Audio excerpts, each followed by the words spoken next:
Today we're going to discuss the scientific method.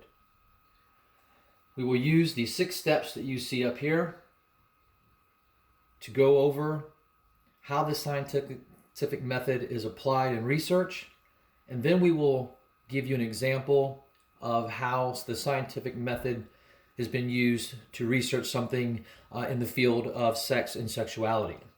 We'll begin by discussing the first method above. State the problem or also ask the question is step 1. Number 2 is background research. Step 3, form a hypothesis. Step 4, experiment and observe. Step 5, state or draw a conclusion. And then 6 would be repeat the work.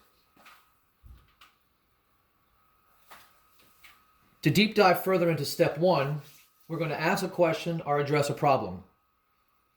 As you can see up here, usually a scientist learns about the universe by observing.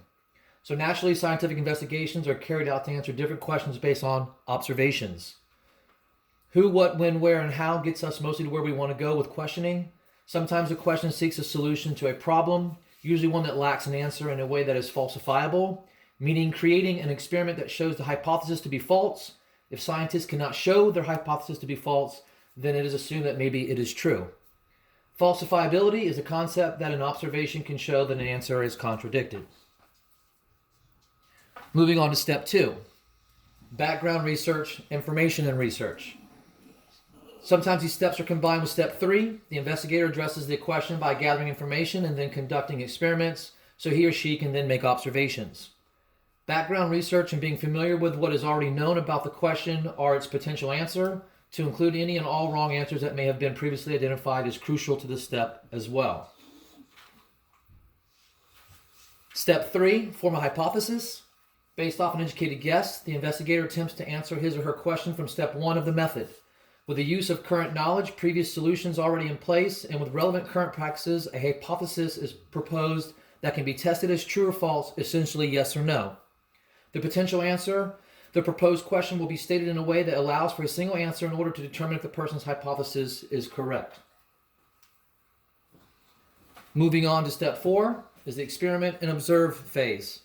The investigator's hypothesis is tested by experimentation and observation. Usually experiments are designed to have one variable, with the other factors involved remaining constant.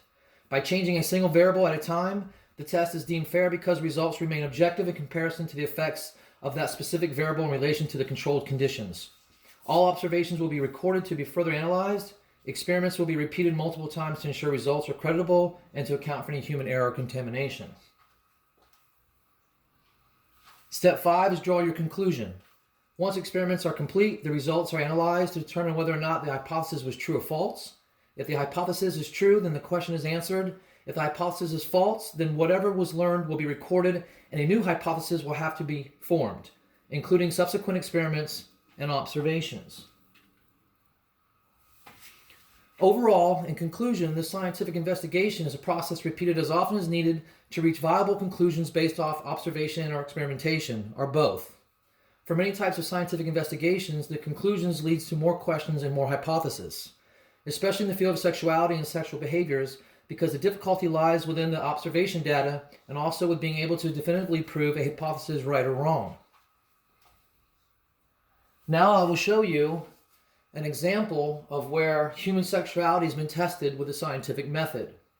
I will compare each step and give you the example of what was done during the observation or during the experimentation that will align with each step process of the scientific method. My question that I will ask: do men prefer blondes over brunettes or other colored hair? I will give you an intro to where I will get my information from and what I'm drawing off of, why I'm posing the question. After Marilyn Monroe's rise to fame in the early 50s, blonde hair became a staple of beauty. Cliches were everywhere. Blonde is beautiful, blonde is better, blondes have more fun, and just like that, we were sold on the notion of blonde superiority.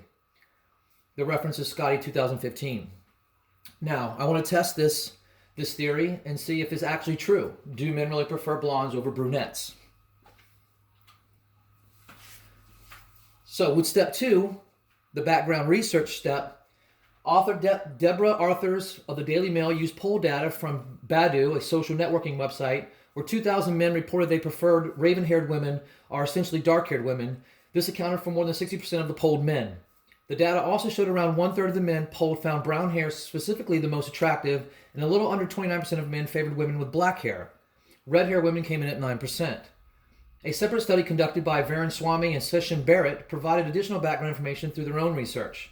According to them, 2 different studies of men's preferences of blondes or brunettes showed more complex of a matter than originally thought. In step 4, I will discuss the observations that were noted by their research. Step 3, I'll form a hypothesis. This is where you essentially just state your educated guess on what you think the outcome will be. I believe that blondes will be preferred more often than any of the other women's color of hair.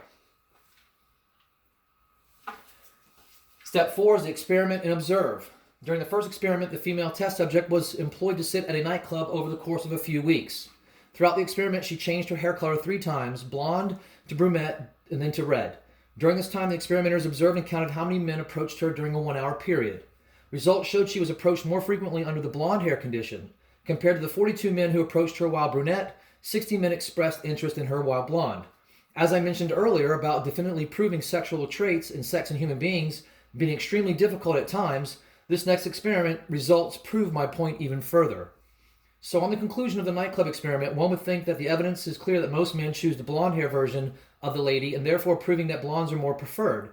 However, according to a second experiment conducted by Swamy and Barrett, when showed a picture of the same woman with different hair colors, men reported they found the brunette version more beautiful. This presents a question. Also, like earlier stated, that sometimes for many types of scientific investigations, the conclusions lead to more questions and more hypotheses.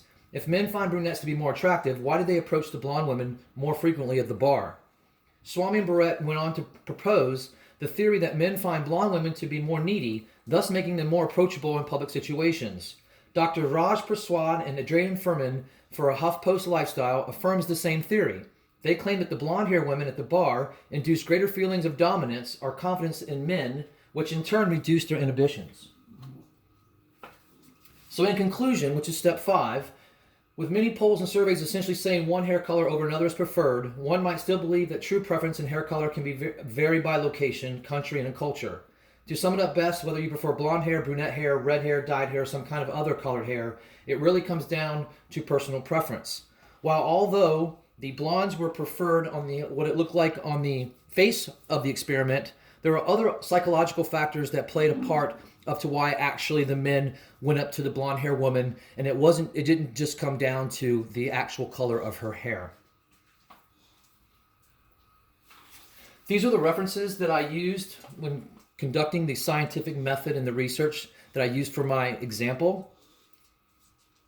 And I appreciate you spending time with me today to go over the lessons of the week dealing with sex and sexuality and how we can relate that to the scientific method. Thank you very much for your time.